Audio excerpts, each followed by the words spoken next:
Hello and welcome to another scene in the living world of darkness for the Werewolf venue. This evening we find ourselves, or today actually, not the evening yet, we find ourselves on the Sept of the Green.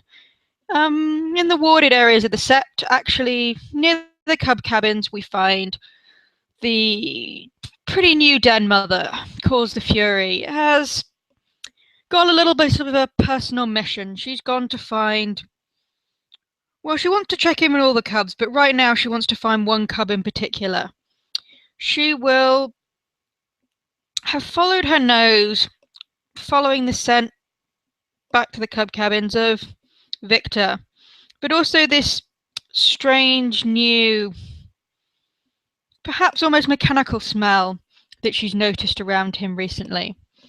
And she will follow that smell and make her way round to the back of where the boys' cub cabin is, because this seems to be where it is the strongest.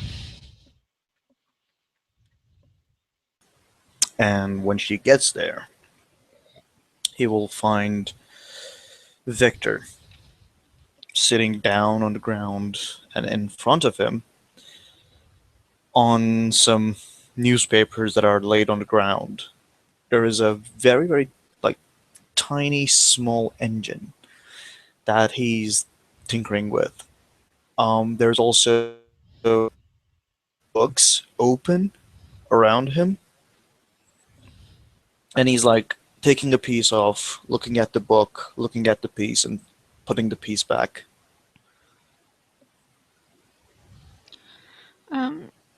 Please excuse me, by the way, I had not clarified. I had the wrong overlay up. Calls will have approached in lupus, not homid. Okay. She will pause a moment, a little bit, as she comes around and just observes the scene with Victor tinkering with the mechanical smelling object. I mean, well, OOC, this will paint you the best picture. If you've ever seen a kid play with Legos, it's pretty much the same thing. Yeah. That's fair. So she just pauses and watches him. She, to be honest, probably couldn't tell if he was doing useful or unuseful things with the metallic object. But she will slowly approach. She's not trying to sneak up on him, but she's not making... Let's see. Let's see if he notices. Let's just see. This is why you keep your sheet open all the time. Sometimes even when you do, things decide they're going to take ages to load just at that minute.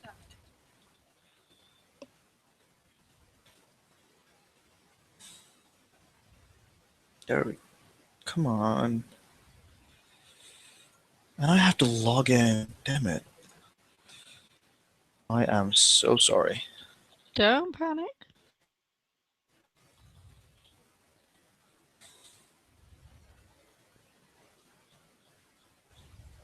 Okay, here we go.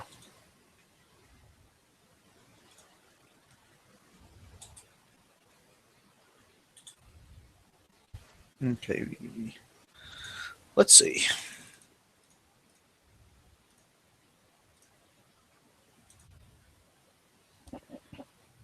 Oh yeah, he notices.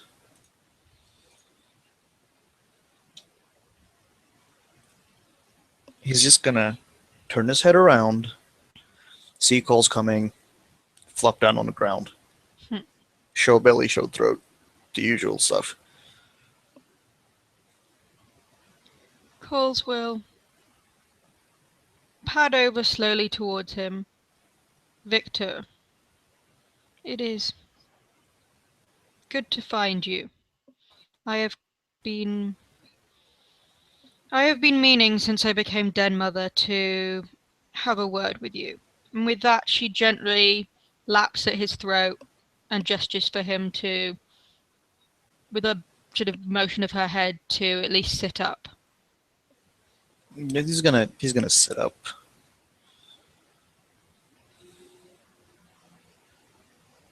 and he's like looking at Cole's paws, making sure that he's not looking her in the eyes. Cub, Yes, Freya. you show respect, and this is good. There are many who perhaps do not show enough here. But remember also what your own worth. And she will just sort of nudge him slightly. Look up. You are a son of Pegasus. What is it you are doing here? Um, I'm, I'm learning, Freya. She looks back down at the object and sniffs it. What is it you think you are learning? Um, fixing things, Freya. Rep- repairing.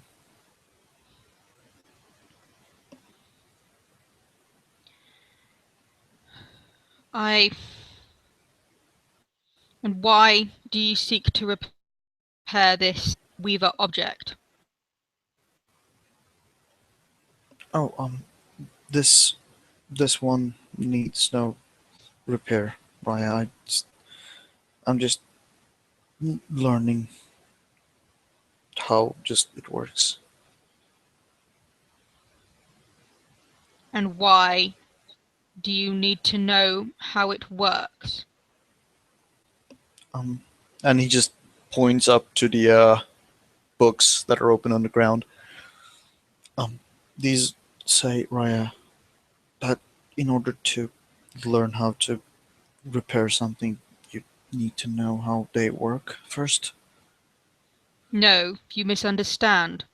I'm not asking why you are doing this particular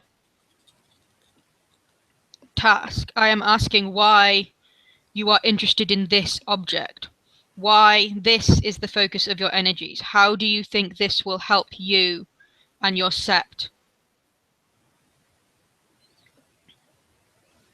You are a Um, cub. You are meant to be learning. Why are you learning this? um, I, I always was interested in repairing things since I was a little child, Raya. You have told me why you are doing this for you. This still does not tell me why this is important. Why this is what you are spending your time on.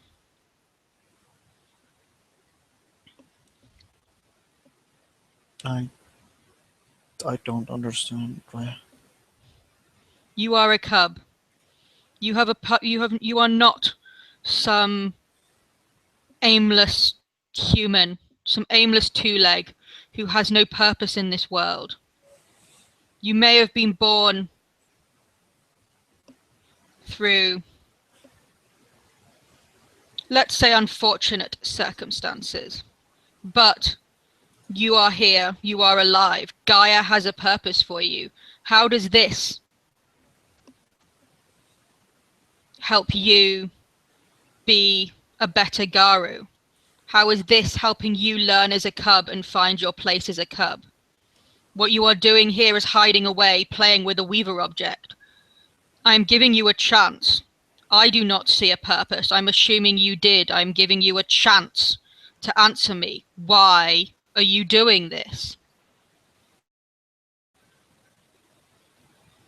Well, um,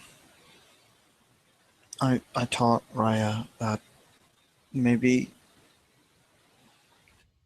if needed something repaired, I I could have been of help, maybe.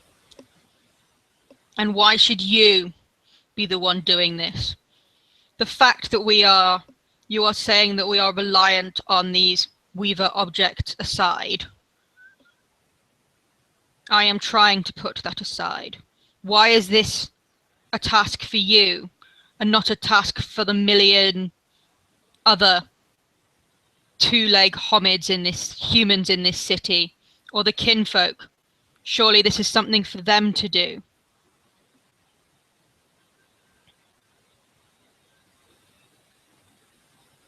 Um, I'm sorry, Raya. I will I will cease dealing with this immediately. You should not be doing this just because I told you.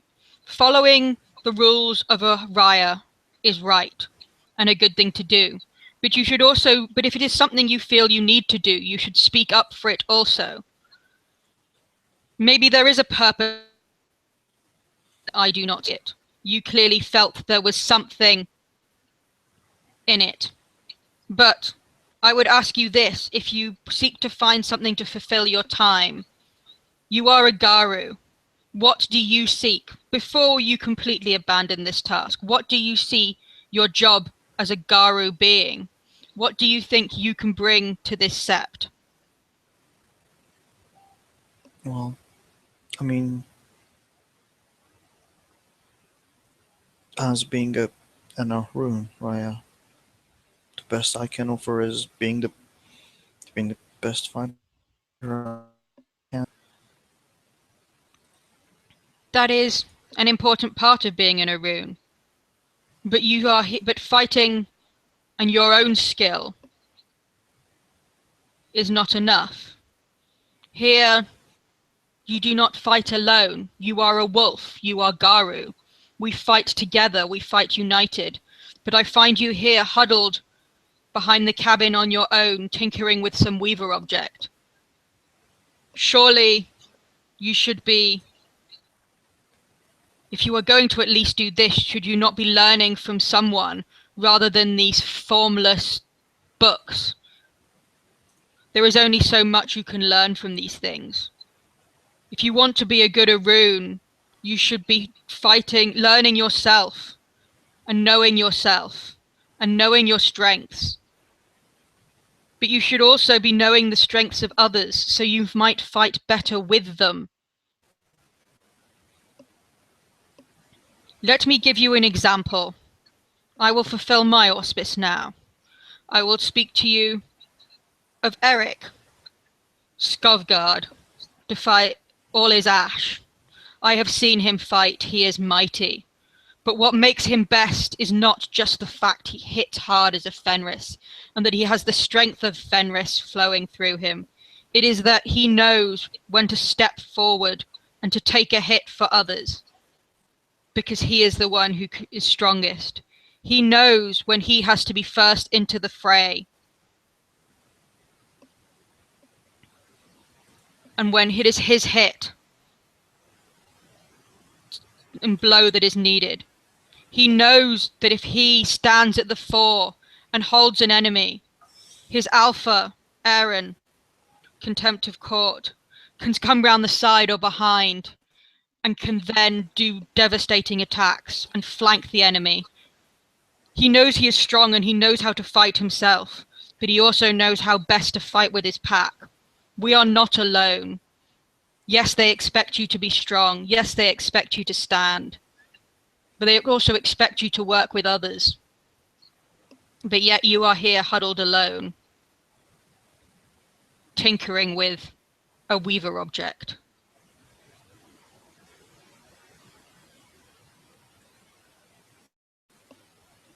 You have brothers and sisters here. You have others on the sept. You have seen some fight, whether it be in combat against our foes or in the training ground. Who would you fight with? Who would you stand next to?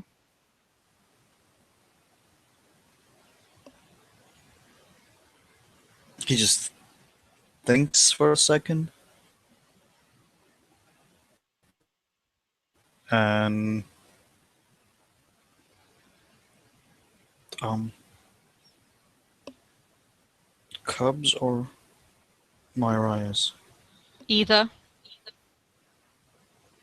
Whoever you feel you would like at your side going into combat. Um,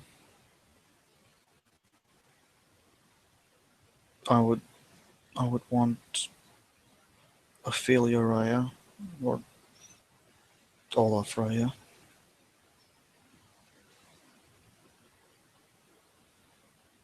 Or Chloe Raya. They are good choices. They have all. Ophelia has led well. Olaf has led well. Olaf is a strong example as well, and a good fighter. And Chloe, I have also fought well with her. But I ask you this. Would they be happy to fight at your side? Would they call on you? For that is the other point of an Arun, is that when this sept is in danger, would the others, would someone who is not of combat, would Ophelia, or even, let's take it back, she has perhaps different standards. Your brothers and sisters as cubs, not all of them are Aruns. Would Jacob or Tegan, would they want you at their side? Would they trust you to stand in the fore and hold an enemy for them so they could attack, so they could do what was necessary? Would they trust you to do what you needed to do? I know. It is all right not to know. You are a cub. But think on that when you are choosing how best to spend your time. I am fortunate I was in this. I was born a wolf. So I had to hunt for my food beforehand. And wolves do not hunt alone. So I knew teamwork and hunting as a pack even before. I plan to suggest to Olaf that we take some cubs and teach them to work together.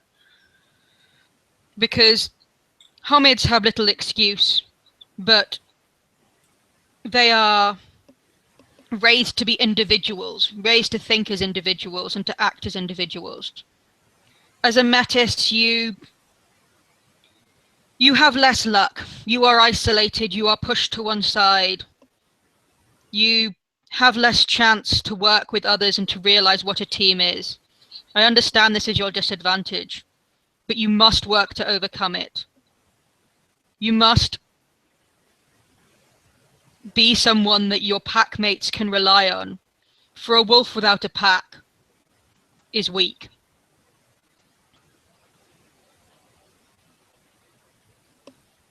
I understand, Raya.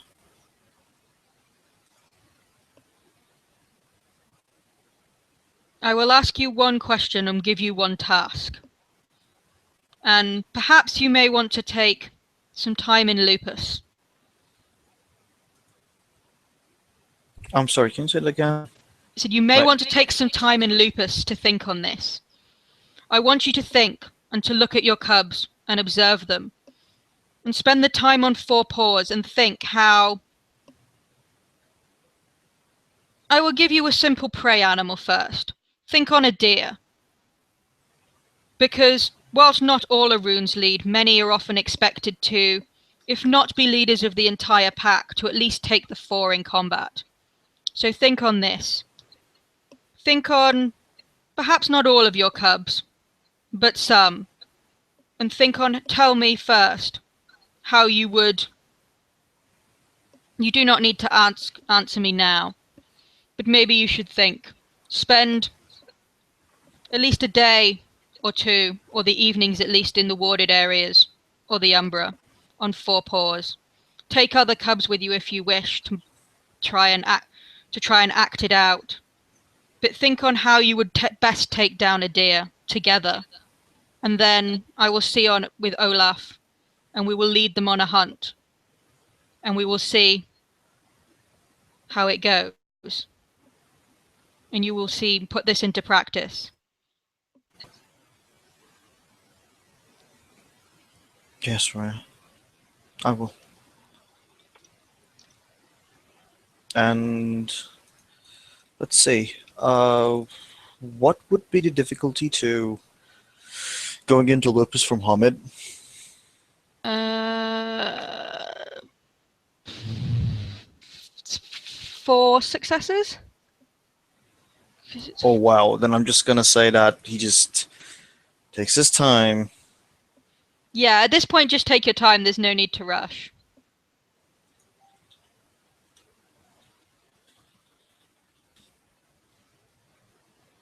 He's just gonna take his time and very slowly go down to Lupus. If I can find a picture. There we go.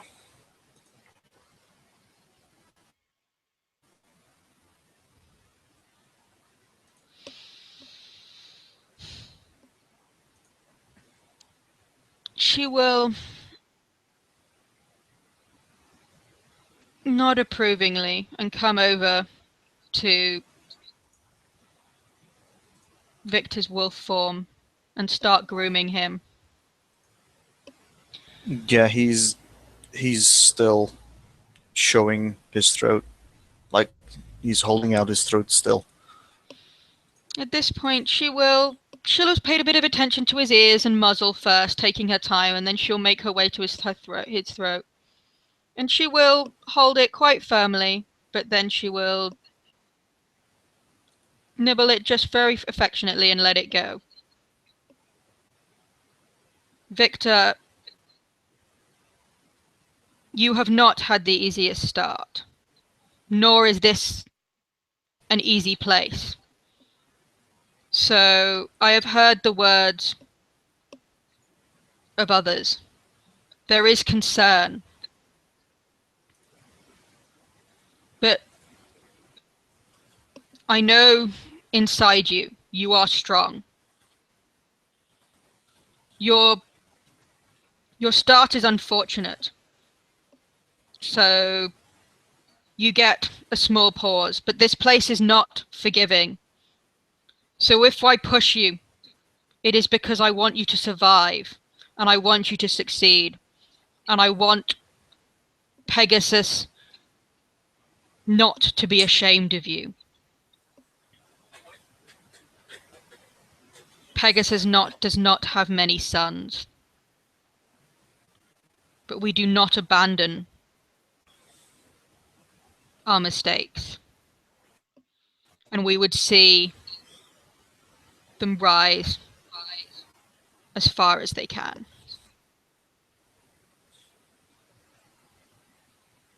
He nods his head down and says, "My my mother didn't abandon me, also, Raya. I know this.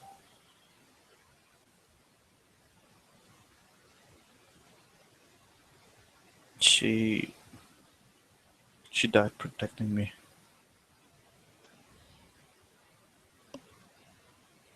She nuzzles him slightly at that. As Furies, the mother is one of the greatest honors we can have. And protecting our cubs, that is greatest still.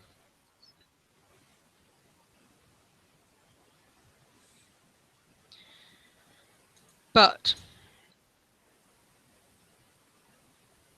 you need to stand up. Showing respect is all well and good, but you have strength. I'm not saying go out there and throw it at the nearest person and start fights all the time. But do not let yourself be a plaything for others.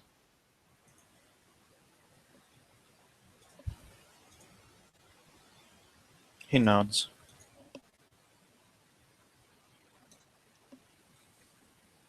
And do not let yourself be a weakness.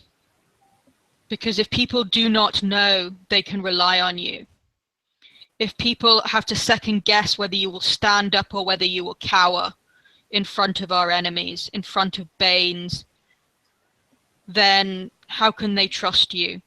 And they will constantly be second guessing and changing their actions and weakening what they could do because they are wondering if whether you will be weak. I have no fear of neither the prey nor the enemies, Raya.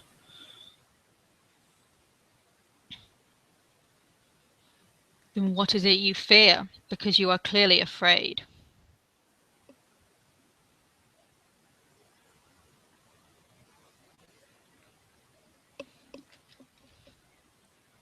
I I am afraid of others, Raya, And why are you afraid of them? because they can't really be trusted.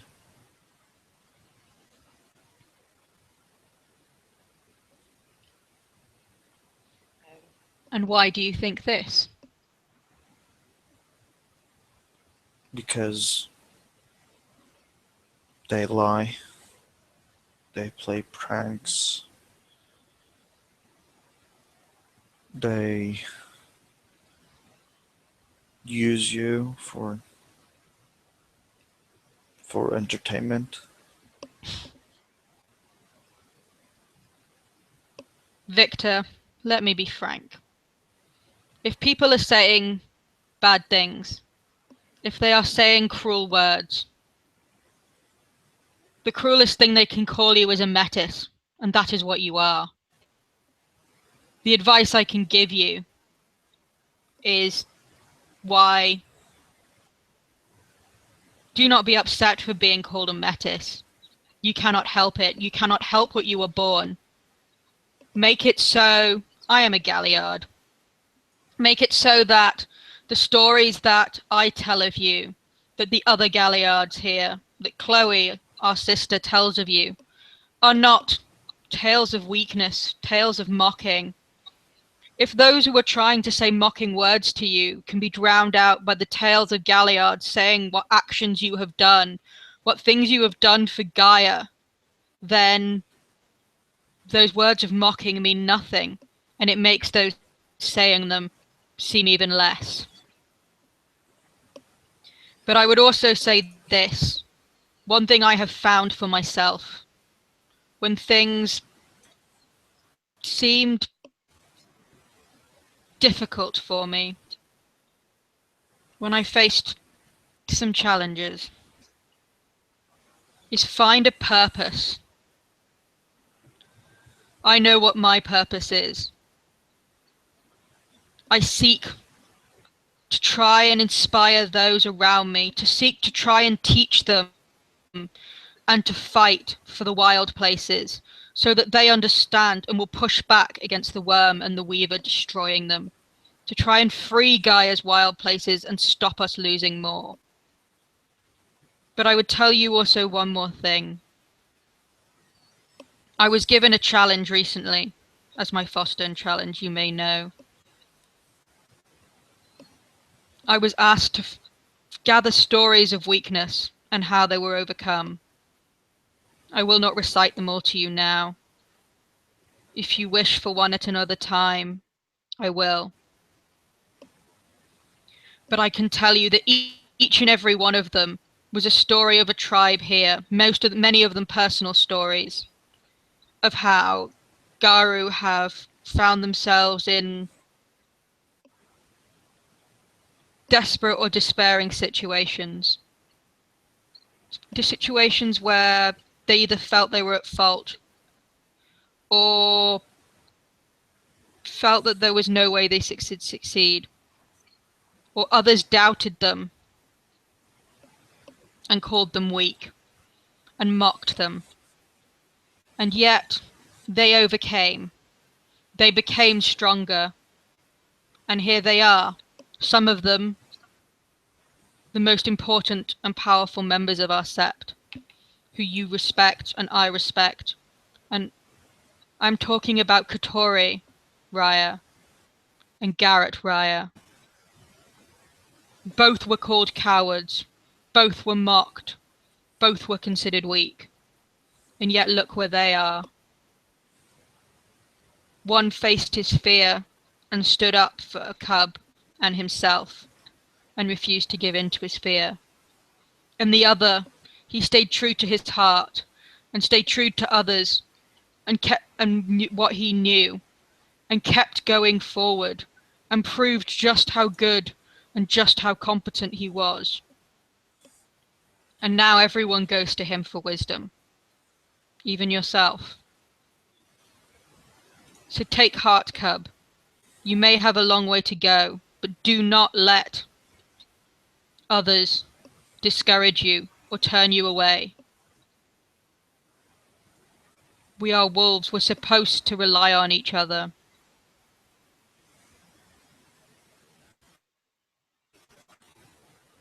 He nods. I hope perhaps when you stand in front of others and you doubt yourselves or doubt them, you might remember some of these stories and remember and think of some of the people who are here and take some heart and strengthen your spine and open your ears to them when you need to and close it when you don't.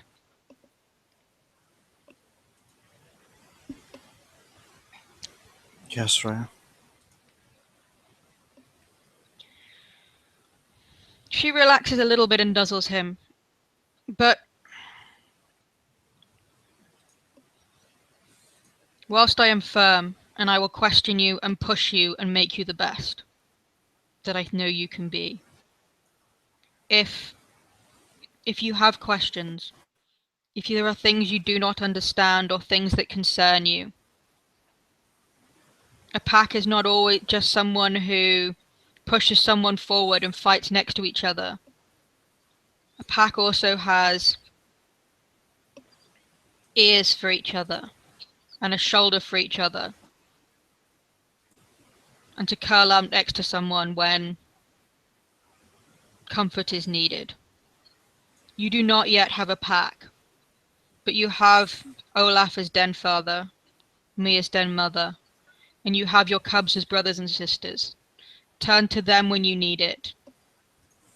Do not shut yourself away, for it is not just yourself who you weaken. Remember, there is perhaps something you could teach these cubs, and something they could teach you also.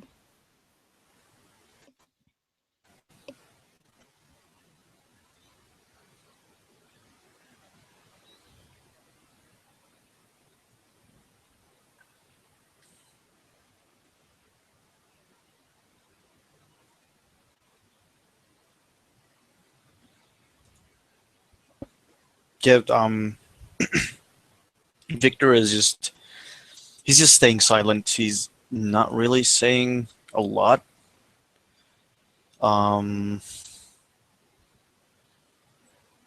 you could see that he has like things going around his head. He's trying to make sense out of things. I have used a lot of words, more than I meant to use. I will not give you any more words, but I will instead take you somewhere, if you would. If you would come on a run with me, perhaps your wolf mind will help you understand more. What I want you to do is something we do with cubs. I will run, and you will follow, and you will try and follow my footsteps exactly. Yes, right. And he just like his ears perk up at that.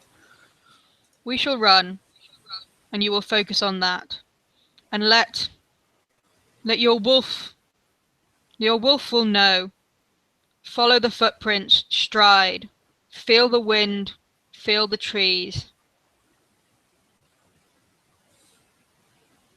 Your wolf knows. Your wolf wants to be with others. It does not want to be alone. And with that, she gives him a last nuzzle before taking off towards the northwards. Yeah. Victor just waits for a couple of seconds so she would take the lead, and then he bolts off after her. Yeah, she will be checking back occasionally just to check he is there, and occasionally darting and giving him more challenging things as they leap over logs and dodge to try and get him to just trust in his feet and just follow her instincts. And I think we might just leave it there with them on a merry chase. Yep. That would be a good